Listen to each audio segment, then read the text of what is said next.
welcome back to another video. My name's Rick and my aim is to help you realize the truth that feeling great really is your natural state. So tonight I want to talk about two simple but complex, but less complex than simple, or more simple than it doesn't matter. Two principles, two key principles, and that is pride and pleasure. Maybe you've been aware of this yourself, maybe not, but there seems to be a common theme that, well, certainly among religious people, maybe less so with spiritual people. Now you might say there's difference or similarities. For all intents and purposes, religious, let's say like typical Christian, Catholic, Jewish, Muslim, whatever, there seems to be a conventional way of thinking that pleasure is bad and that you have to go without pleasure in this life in order to be rewarded in the next life. I'm going to say now that I fundamentally disagree with that, actually, and I believe that yes, you can have pleasure in this life, of course you can, but it should not be conflated with pride. And so I'm going to give you a couple of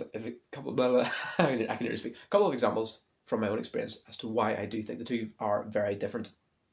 So I had a watch until recently. Well, okay, this is like, it's a £2.50 watch off AliExpress. Fantastic site, by the way. I definitely recommend it if you want to get a cheap and cheerful watch, which will arrive maybe 6 weeks. It might arrive in 6 weeks. It might not arrive at all, but that's half the fun.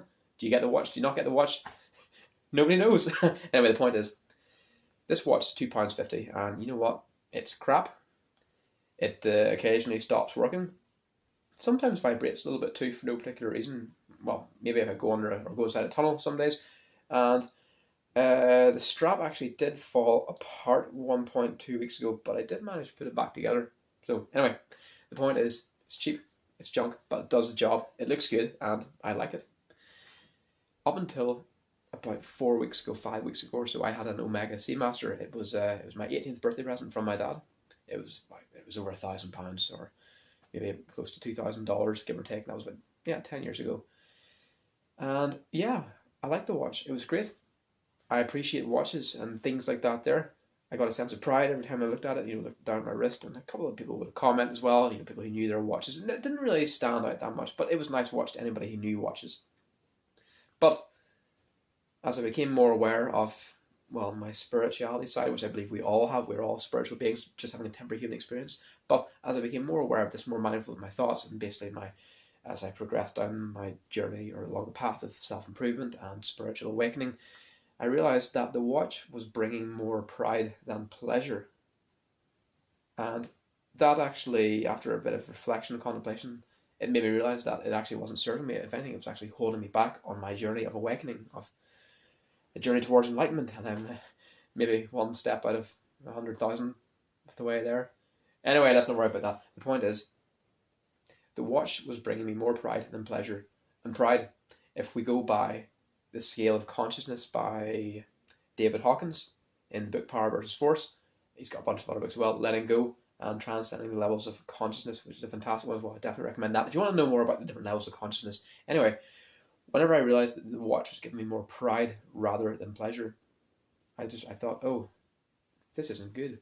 Because according to Dawkins in his book, Richard Hawkins in the book Power versus Force, pride is a relatively low energy state of consciousness, just below the level of 200 as well. In fact, I'll superimpose the diagram here, just again so you can see it and refresh yourself with it if you've seen it before. If not, anyway, it's a fantastic book, fantastic skill, very, very, very good for mapping out different levels of consciousness and giving you an idea of where you are. Anyway, pride is a relatively low energy level state of consciousness, and it's below the pivotal point of 200.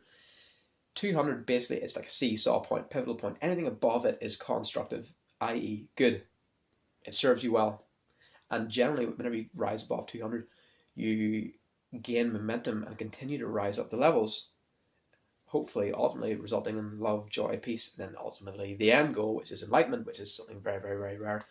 Anyway, anything below 200, that's like anger, apathy, despair, fear, grief, and pride, basically, they are all destructive emotions. So very much, and I don't like the word unevolved, but they're not a good place to be in the long term, because essentially they'll keep you in a negative vortex, for use of a better term. So pride falls below that 200 and ultimately is destructive. Pride makes you vulnerable. It essentially means that you're outsourcing your sense of self-worth or validation to someone else, to something outside you, such as what people think of you, what society thinks of you, what your friends and family make of you, things like that there. Your self-worth is completely and utterly outsourced out there, and it makes you vulnerable, which is obviously something we don't want. So whenever I realized this, I thought, right, I need to let go of this watch. I need it. I just have to let it go. I didn't want to let it go though, because partly fear out of what my father might say, and again, fear is a very low level emotion as well, state of consciousness, ultimately destructive. It's below the scale of 200, or the point of 200. So there were a couple of ties, a couple of emotional, psychological, conscious ties to this watch. Now the watch, I did like the watch, of course I did, it was great, but the pride outweighed the pleasure, and then the fear as well of, well, there's also fear of losing it or damaging it, so there was that worry as well, which ultimately wasn't good. So long story short, I bit the bullet and I sold the watch. Actually, I made a good profit actually as well, but that's not the point. The point was I was able to sever the ties I had with this watch, which I had for over 10 years, and I let it go. I sold it. Hopefully somebody else is enjoying it now. I sold it through, it was an auction website, and, well, no, it wasn't an auction website. It was a, no, it was a premium watch sales site. And the name of the site doesn't matter. The point is someone else is now enjoying it. I am essentially free from it. I managed to let go and cut my ties with that past, which is ultimately what we need to do if you want to ascend up that scale of consciousness. You need to let go of things which are associated or tied to lower level emotions. And that's my cat. I think she wants out. You know what? She's fine. She's been out enough today. Anyway, so I let it go. That was great. Another example of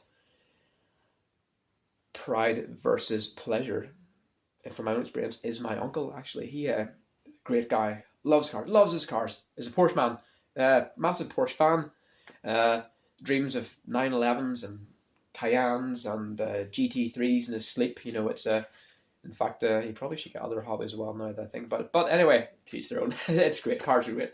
And anyway, so in his younger day, he had a Porsche. Sorry, this cat's going crazy. One moment. Sorry about that, before I was so rudely interrupted by my four-legged cat friend. Anyway, yeah, so my uncle, in his younger day, he had a Porsche 944 S2, which was a really great sports car. He was a farmer, worked full-time, worked more full-time. He worked maybe 80 hours or so a week, had no real life, so to speak, off, just lived on the farm. But then he managed to get this beautiful white, Alpine white Porsche 944 S2. It was, I think it was a 2.5 litre, 212 horsepower rear wheel drive sports car back in the 80s. And this was the car to have. And he loved that car. It gave him pleasure. It gave him pride. He had a lot of pride in the car, yes. But he gained so much pleasure from that car. And ultimately, long story short, inside it was maybe a year or so, he got rid of the car. Not because he wanted to, but because he felt he had to, because it wasn't the Christian thing to do. To have that car, it wasn't a very Christian thing to have.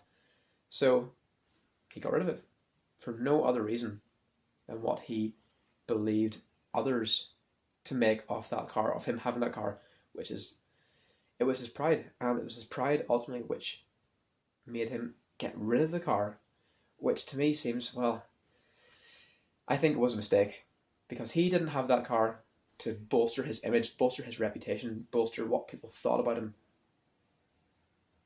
He had that car because he loved the way it handled, the way it drove, the way it sounded. It just gave him joy, and joy is a very, very high emotional level, high energy, consciousness level. And looking back to my watch, I really like that watch. But out of, let's say, 100 units, I would say joy was maybe 40 of those units. 10% of those units could have been fear. Fear of losing it, fear of damaging it, fear of telling my dad, I don't have the watch anymore. And then the other 50 units were definitely just, it was definitely pride more than anything else. So that's why I had to let it go. And that's why I believe it was the wrong decision for my uncle to sell that Porsche, which he loved so much. Anyway, how this is relevant to you, the way I see it. Anything you have in life, ask yourself, what does it mean to you? Is it prideful? Does it give you pride? Does it inflate your pride? Does it fuel your pride or ego? Or does it give you pleasure? If the answer is pleasure, and it's not doing you any harm, not doing anyone else any harm, then I think, in my opinion, definitely keep it. Keep it in your life. Add to it. Whatever. If it is pride, on the other hand, then yes. And if your intention is to awaken spiritually or evolve yourself or raise your level of consciousness, then definitely I would consider maybe removing that thing from your life, because as we know, pride is a destructive emotion. Pleasure, when it is overindulged, let's say, yeah, it can be deleterious, it can be bad, but if it's something like, be it a nice watch or a car or an activity you like to do which is not causing you any harm, you or anybody else, then don't deny yourself. But ultimately, it's up to you at the end of the day what you judge to be right for you, and don't let anybody tell you any different. Anyway, that's enough rambling from me tonight. I hope you gained some degree of value from this video, and as always, thanks again for watching. If you have any thoughts, comments or suggestions, please post away in the comment section below. And again, as always, thanks again for watching. All the best and take care.